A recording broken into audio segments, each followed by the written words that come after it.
Daddy. Ndipo. Musoro wangu unaurukwa. Matanga. Nema nails foot.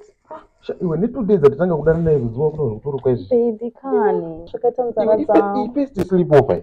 Wotuda zvokuti zvoda uri kuzwa musoro. Aiwa. Baby come on. Tuma small one. Zvima tuma small tupi. Tuma small one. Aiwa, unofana unyara zvimwe zvacho unofana unyara sha.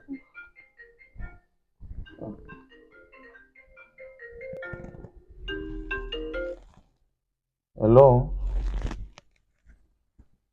Hello. Ndivyo. Ezvize. Mira ndofonera mama. Ndofonera mira. Ko uchichoita? Kunjeta safe. Ukukarara ndatodaira fondo ndobva nyara. Kungochita ndite. Ndozva majero dani varume vanhu ka kuti panofonderwa ne vanhu ndonja sei. Panofonderwa nemadzimai avo mubva manyarira. Aiwa. Ndozva munoita. Ndazvifita chiri marara ungoita pachesta. Pepe sadaro kani. Ndadatinde kudisturb. Ndozva majaira karara nevarume vanhu kana mukadzi wakafona. Uye basa usiku kadaiwo. Ndazviona zvangu futi zi.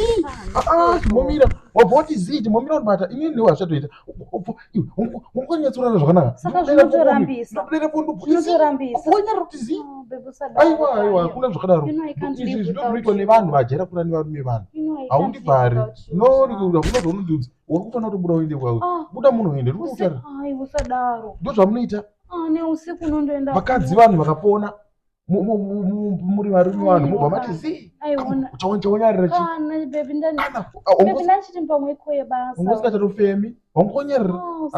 Aiwa nani wazvichatoita. Kana buda kana tinandora pasa kuomuka mangwana chinombo. Shuwa zvichaita.